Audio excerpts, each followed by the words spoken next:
आइए आज सुनते हैं तिल संकष्टी चतुर्थी की कथा। तो बोलिए प्रेम से भगवान गणेश की जय। पद्म पुराण के अनुसार आज ही के दिन कार्तिकेय के साथ पृथ्वी पर परिक्रमा लगाने की प्रतिस्पर्धा में उन्होंने पृथ्वी की बजाय भोलेनाथ और माता पार्वती की 7 बार परिक्रमा की थी। तब भगवान शिव जी ने प्रसन्न होकर देवों में प्रमुख मानते हुए भगवान गणेश को प्रथम पूजनीय का अधिकार प्रदान किया था। एक शहर में देवरानी और जेठानी रहते थे। जेठानी बड़ी अमीर थी और देवरानी गरीब थी। देवरानी गणेश जी की परम भक्त थी। देवरानी का पति जंगल से लकड़ियां काटकर लाया करता था और उसे बेचा करता था और अक्सर बीमार ही रहता था। देवरानी जेठानी के घर का सारा काम करती थी और बदले में जेठानी बचा हुआ खाना, पुराने कपड़े आदि उसको दे दिया करती थी। इसी से देवरानी का परिवार चलता था। माघ महीने में देवरानी ने तिल चौथ का व्रत किया। 5 आने का तिल व गुड़ लाकर तिलकुटा बनाया। पूजा करके तिल चौथ की कथा सुनी और तिलकुटा छीके में रख दिया और सोचा कि चांद उगने पर पहले तिलकुटा और उसके बाद ही कुछ खाएगी। कथा सुनकर वह जेठानी के यहाँ चली गई। खाना बनाकर जेठानी के बच्चों से खाना खाने को कहा तो बच्चे बोले कि माँ ने व्रत किया है और माँ भूखी है। जब माँ खाना खाएगी हम भी तभी खाएंगे। जेठ जी को खाना खाने को कहा तो जेठ जी बोले कि मैं अकेले नहीं खाऊंगा। जब चांद निकलेगा तब सब खाना खाएंगे, तभी मैं खाना खाऊंगा। जेठानी ने उसे कहा कि आज तो किसी ने भी अभी तक खाना नहीं खाया, तुम्हें कैसे दे दूं? तुम सुबह सवेरे ही बचा हुआ खाना ले जाना। देवरानी के घर पर पति बच्चे सब आस लगाए बैठे थे कि आज तो त्योहार है, इसलिए कुछ पकवान आदि खाने को मिलेंगे। परंतु जब बच्चे को पता चला कि आज तो रोटी भी नहीं मिलेगी तो बच्चे रोने लगे। उसके पति को भी बहुत गुस्सा आया। कहने लगा कि सारा दिन काम करके भी 2 रोटी नहीं ला सकती तो काम क्यों करती हो? पति ने गुस्से में आकर पत्नी को कपड़े धोने की धोबन से मारा। धोबना हाथ से छूट गया तो पाटे से मारा। जब बेचारी गणेश जी को याद करती हुई रोते पीटते पानी पीकर सो गई। उस दिन गणेश जी देवरानी के सपने में आए और कहने लगे, धूप ने मारी, पाटे मारी, सो रही है या जाग रही है? वह बोली, कुछ सो भी रही हूँ और कुछ जाग भी रही हूँ। गणेश जी बोले कि भूख लगी है, कुछ खाने को दो। देवरानी बोली, क्या दूं? मेरे घर में तो अन्न का एक दाना भी नहीं है। जेठानी बचा खुचा खाना देती थी, आज वह भी नहीं मिला।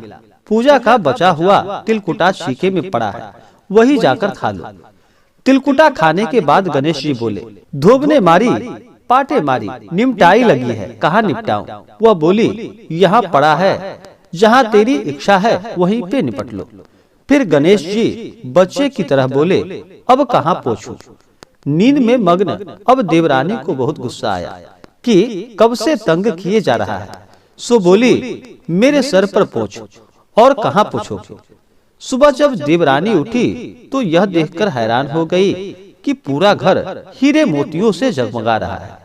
सिर पर जहाँ विनायक जी पोंछ कर गए थे वहाँ हीरे की टीके वो बिंदी जगमगा रही थी। उस दिन देवरानी जेठानी के यहाँ काम करने नहीं गई। बड़ी देर तक राह देखने के बाद जेठानी ने बच्चे को देवरानी को बुलाने के लिए भेजा। जेठानी ने सोचा कल खाना नहीं दिया, इसलिए शायद देवरानी बुरा मान गई है। बच्चे बुलाने गए और बोले, चाची चलो, माँ ने बुलाया है, सारा काम पड़ा है। देवरानी ने जवाब दिया, अब उसकी कोई जरूरत नहीं, घर में सब भरपूर है गणेश जी के आशीर्वाद से।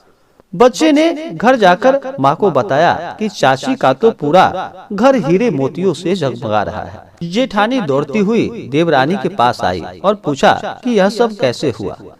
देवरानी ने उसके साथ जो कुछ भी हुआ था वह उसे कह डाला और घर लौटकर जेठानी ने अपने पति से कहा कि आप मुझे धोबने और पाटे से मारो। उसका पति बोला कि भली मानस, मैंने कभी तुम पर हाथ नहीं उठाया, मैं तुम्हें धोबने और पाटे से कैसे मार सकता हूँ? वह नहीं मानी और जिद करने लगी। मजबूरन पति को उसे मारना ही पड़ा।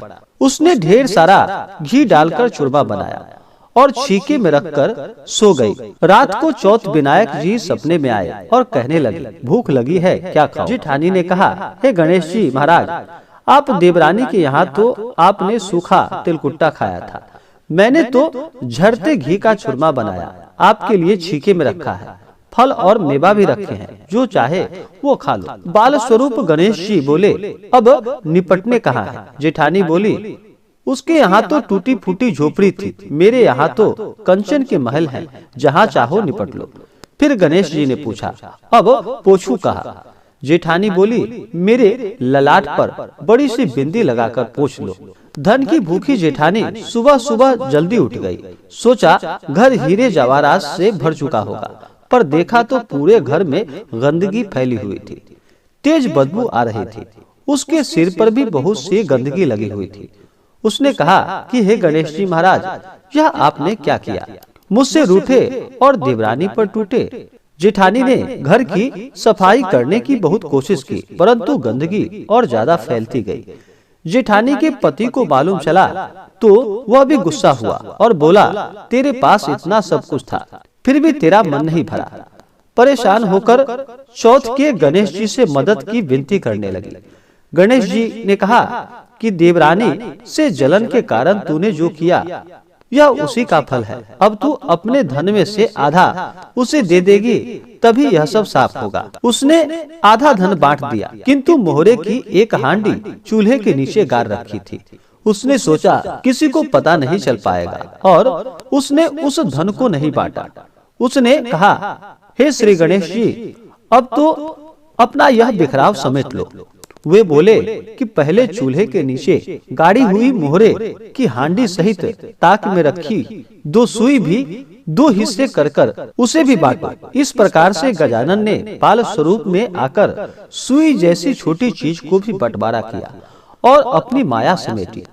हे गणेश जी महाराज, जैसी आपने देवरानी पर कृपा की, वैसे ही सब पर अपना कृपा करना। कहानी कहने वाले, सुनने वाले व हुंकारा भरने वाले पर भी अपना कृपा बनाए रखना, किंतु जेठानी को जैसी सजा दी वैसी किसी को मत देना। तो बोलिए प्रेम से भगवान गणेश की जय।